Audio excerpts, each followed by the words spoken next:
Poco F1 rilis di tahun 2018, artinya di tahun 2022 HP ini usianya sudah 4 tahunan. Walaupun sudah cukup tua, tapi menurut saya justru HP ini semakin worth it untuk dibeli. Apalagi buat kalian yang hobi oprek HP, Poco F1 ini nggak ada lawannya. Oke guys, di video kali ini saya mau mereview Poco F1 di tahun 2022. Jadi sudah 4 tahun saya gunakan HP ini dan di video kali ini saya mau cerita pengalaman saya menggunakan HP ini selama 4 tahun. Sebetulnya sejak tahun lalu Poco F1 ini sudah tidak saya gunakan sebagai HP utama. Jadi HP ini saya jadikan sebagai HP kedua. Untuk HP utama saya masih gunakan Poco X3 Pro yang di video selanjutnya bakal saya review. Walaupun cuma sebagai HP kedua, tapi Poco F1 ini masih sangat bisa diandalkan. HP ini masih sangat mumpuni untuk dipakai harian. Contohnya untuk buka sosmed, balas email kerjaan, multitasking berbagai macam aplikasi, hingga bermain game. Ngomongin soal game, Poco F1 ini masih sangat oke untuk dipakai main game populer yang biasa dimainkan oleh para gamers. Contohnya Mobile Legends, PUBG Mobile, Call of Duty Mobile, Apex Legends, hingga Stumble Guys. Semuanya lancar dimainkan di HP ini.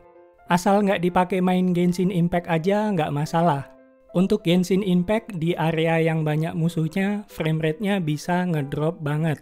Padahal settingan grafisnya udah paling rendah. Mungkin Snapdragon 845 belum cukup kuat untuk menjalankan game ini. Lain halnya dengan emulator. Poco F1 ini bisa menjalankan berbagai macam emulator yang ada di Android. Mulai dari emulator PSP, emulator Sega Dreamcast, Dolphin Emulator, Citra, Iter SX2, hingga Skyline, emulator Nintendo Switch. Untuk performanya bisa beda-beda tergantung gamenya. Minggu lalu saya sempat ngetes beberapa game PS2 di Poco F1 menggunakan emulator Iter SX2. Hasilnya tiap game punya settingan yang beda-beda. Kalian bisa cek videonya di pojok kanan atas atau di deskripsi video ini. Oke, kita lanjut bahas kameranya. Poco F1 punya kamera utama dengan resolusi 12 megapiksel. 12 megapiksel memang kedengarannya kecil banget untuk kamera HP di tahun 2022. Kalau kita lihat contohnya di HP Poco X3 Pro yang punya kamera 48 megapiksel, tiap kali motret yang selalu aktif adalah mode 12 megapiksel, bukan 48 megapikselnya. Kalau mau pakai mode 48 megapiksel, kita harus aktifkan secara manual. Jadi sebetulnya megapiksel tinggi di sebuah HP itu adalah fitur yang tidak pernah kita gunakan.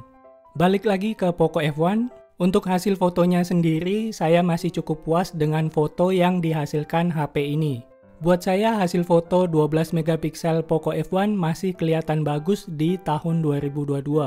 Walaupun harus diakui dynamic range-nya agak kurang kalau dibandingkan dengan HP-HP keluaran terbaru. Tapi buat saya kelemahan utama kamera Poco F1 adalah tidak adanya lensa wide. Di tahun 2018 memang lensa wide belum menjadi standar kamera HP. Jadi wajar kalau Poco F1 ini nggak punya lensa wide. Kemudian untuk perekaman videonya, Poco F1 bisa merekam video hingga resolusi 4K 60 fps. Tapi untuk video 4K-nya ini sebenarnya saya jarang pakai. Saya lebih sering gunakan 1080p 60 fps untuk bikin video di TikTok. Sayangnya di resolusi ini videonya nggak stabil, jadi biasanya saya pakein gimbal. Stabilisasi atau EIS di HP ini jalan kalau resolusi yang digunakan 1080p 30 fps. Kemudian untuk autofokusnya lumayan cepat walaupun di kondisi minim cahaya. Jadi menurut saya kamera Poco F1 ini masih cukup bagus bahkan setelah 4 tahun kemudian.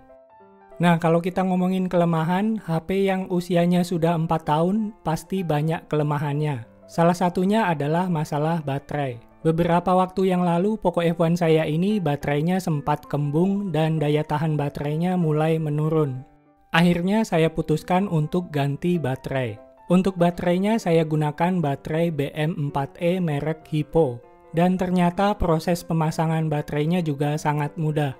Setelah baterainya diganti, daya tahan baterainya bisa seperti waktu HP-nya masih baru. Jadi HP yang sudah tua memang sebaiknya diganti aja baterainya. Buat kalian yang butuh tutorial atau panduan cara ganti baterai Poco F1, kalian bisa cek link videonya di pojok kanan atas atau di deskripsi video ini. Oke, kita lanjut bahas kelebihan Poco F1 yang sangat jarang diperbincangkan. Jadi Poco F1 ini punya kemampuan oprek yang sangat luar biasa. Yang saya maksud bukan oprek custom ROM atau custom kernel. Kalau cuman install custom ROM dan custom kernel itu sudah biasa, HP Android yang lain juga bisa. Tapi yang bikin HP ini luar biasa adalah kemampuannya untuk diinstal sistem operasi yang bukan Android. Jadi Poco F1 ini bisa diinstal OS yang bukan Android, contohnya Windows 10 dan Windows 11. Dengan bantuan Project Renegade, HP-HP yang menggunakan chipset Snapdragon 845 bisa diinstal Windows 10 dan Windows 11 secara natif.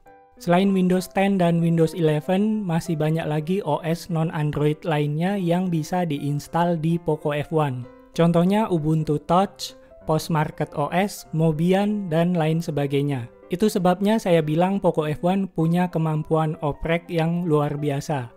Jadi kesimpulannya Poco F1 ini masih layak untuk dibeli walaupun usianya sudah cukup tua. Apalagi kalau kalian hobi oprek HP, Poco F1 ini nggak ada lawannya. Buat kalian pecinta HP second berkualitas, Poco F1 bisa jadi bahan pertimbangan kalian. Oke, itu dia tadi Poco F1 di tahun 2022. Saya pengen tahu siapa aja di antara kalian yang masih menggunakan Poco F1 di tahun ini. Tulis aja komen di bawah alasan kalian kenapa masih pakai HP ini di tahun 2022. Segitu aja video kita kali ini, semoga video ini bermanfaat. Jangan lupa like video ini dan subscribe ke channel Kadek Gadget. Kita ketemu lagi di video selanjutnya.